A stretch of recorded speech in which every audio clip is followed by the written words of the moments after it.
hello and good morning, my dear friends and family.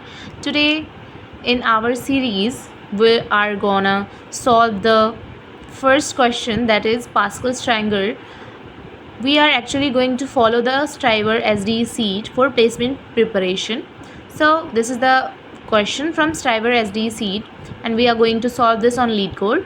So, on leetcode, it is problem number 118, Pascal's triangle, and it is listed under easy category in leetcode, but on Striver sheet it is mentioned it is a medium question, but that really doesn't matter. All we need is to know each and every problem and all three approaches if they exist for it. First we are going to solve this on brute force approach, then we will move forward for better if it exists, and then for the best or optimal way. So let's start it. Let us read this first. So what we see is the problem statement says given an integer num rows returns the first number of Pascal's triangle. In Pascal's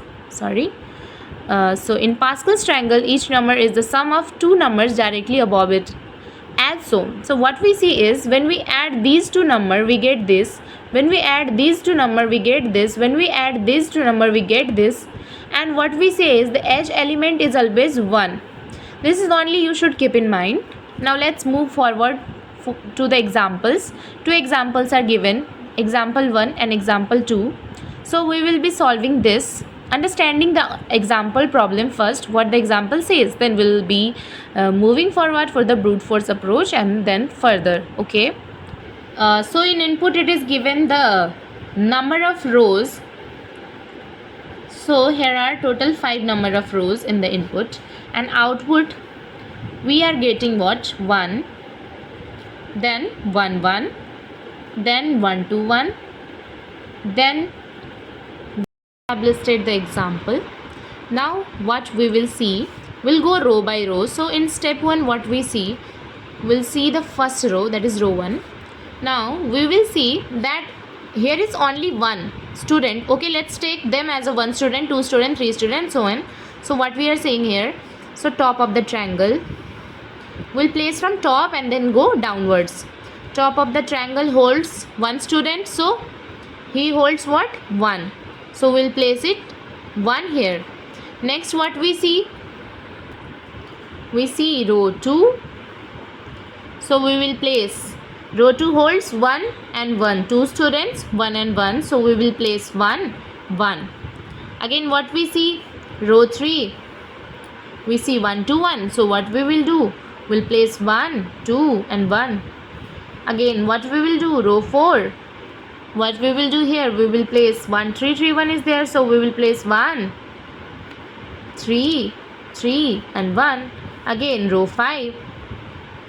So what we will place here? 1, 4, 6, 4 and 1.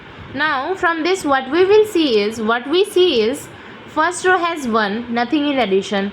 Again second row has 1 1. So we will add this to get this. We will add these two to get this 2 to get this. So it is going in this way, and what we see is the edge element holds only 1. From the given example we only see these things. So from the example, firstly what we have seen 5 rows. So num rows equals to 5. That was our input. And what we see in step 1, row 1 is as we compared it as a student to the student. So what we see is on the top of the triangle there is only 1 student, so he holds 1. Again we are moving to the row 2. There are 2 students, both are ages, so they each hold 1. Now next what we see in the third row, okay, there are 3 students, first and last, age is 1. Okay, so the middle student is the sum of the above of the 2 student above him. So what we get is 2 student is 1 plus 1, we get 2. Similarly moving to the row 4, 4 students, each holding age is 1. Middle student is being added like this, 2 plus 1 equals to 3, 2 plus 1 equals to 3. Similarly on the up to the fourth step. So we got what is happening in the first example, and this is the final triangle we obtained. From this example. Now moving forward to the second example. So here it says num rows equals to 1. So what happens? The teacher comes to the class and say, today I only need one row of Pascal triangle. So this is in this example we have seen this is the first row, second row, third row, fourth row.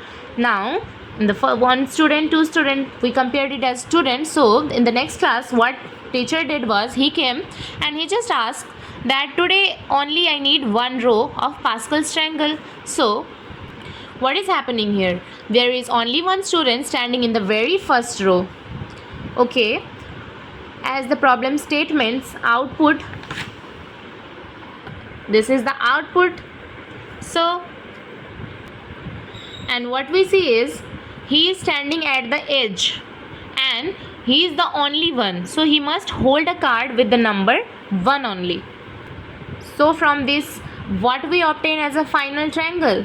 Only 1 here, nothing else, only 1. Since the teacher only asks for one row, she stops right here. Okay, the triangle has just one single number. That's it.